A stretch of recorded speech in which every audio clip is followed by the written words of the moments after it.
Hey Internet, my name is Julian and I'm here with another movie review.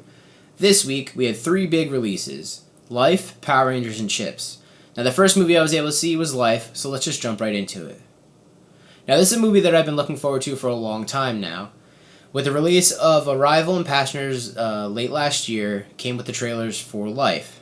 Now over the last couple months, Life's trailers have progressed to show a little bit more glimpses of storyline about the movie, and it looked amazing.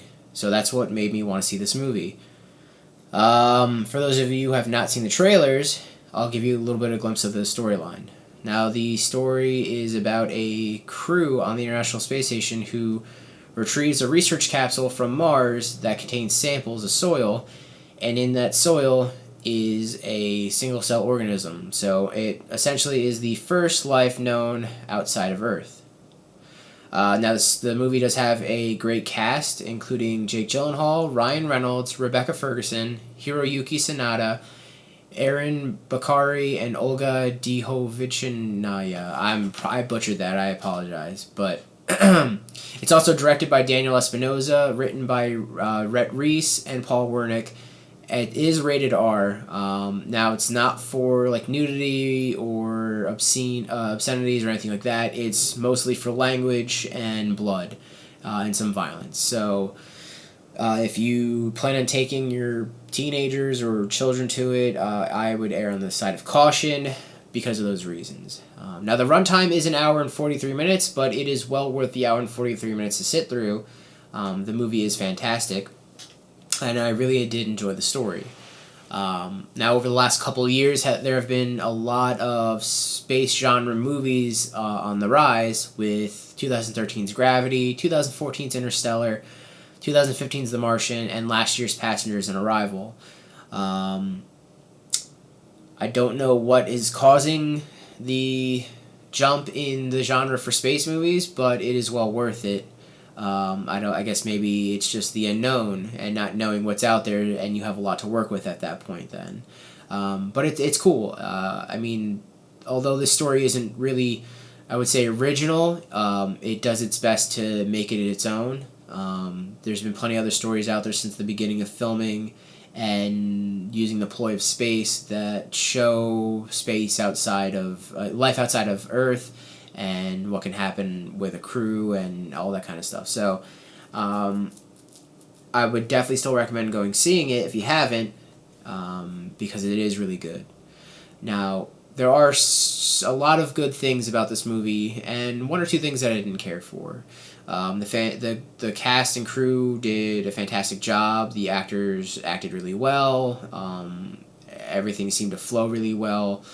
The only gripe that I really have is some lines are hard to hear because of certain people's accents and the way they talk.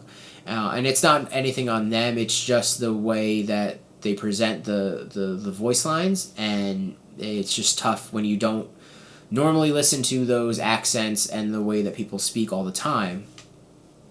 Other than that, everything was fantastic. From the camera work to the visuals and audio, I thought it was really great. Speaking of the camera work, it's cool because the setting is on the International Space Station. And I don't know if it's true to how the International Space Station is set up, but they had like the command center and then like the main window that you can view space and Earth outside of. And it gave it really good options to use that to its advantage. When using the camera to kind of cut into different scenes or move away from the crew, you were able to use the zero gravity and kind of shift from the crew to that window or kind of float wherever you wanted to be, which I thought was really cool. As for the visuals, the CGI on the alien was good.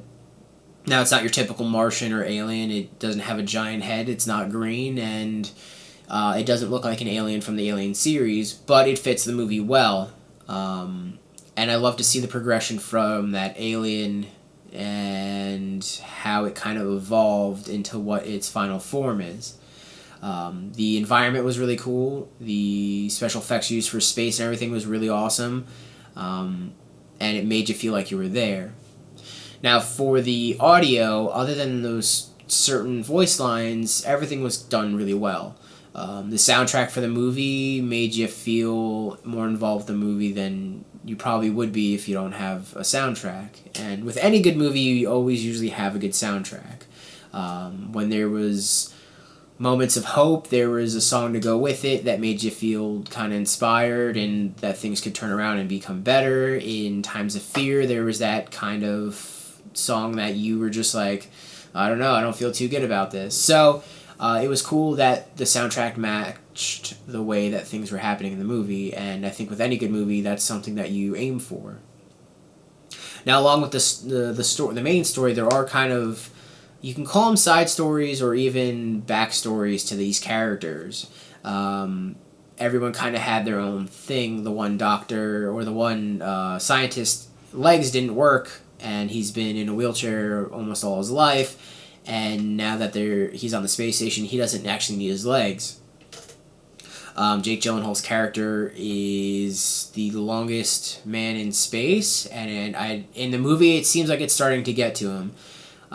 He's actually a doctor on the ship, and at one point, the newcomer to the space station, who's a CDC person, she starts to evaluate him and says, "You haven't done this for yourself in a while," because he says, "Oh, I can do this by myself." So it kind of seems like he's starting to lose it a little bit. And the way that he talks about how he's in love with space, and the way that he loves being up there, and the way that just the hum of the ship, and things like that. The fact that he hates Earth and doesn't want to really go back, and that he hates how people are treated down there, and the way that people treat each other. And it kind of really speaks to things that are happening in today's life, today's world. And I'm not going to get too much into it, but I mean, the way that people treat each other nowadays, it's kind of reflects well on that. Now, there's kind of like a love story as well between two characters, and they don't really get into much of it. They don't really say, like, I love you or anything like that, but you can kind of tell there's like a connection in between two characters, just by the way they look at each other, and the way they act, and the way things happen throughout the movie. And then at the end, it gets kind of weird with the two remaining characters. So, other than that, though, you also have the character who's played by Hiroyuki. His daughter is actually born while he's on there, and you have the captain who loves her crew and would do anything for them. So there's all these like little backstories that they have that they don't really discuss much about, and I guess it's more for an interpretation by us, the viewer.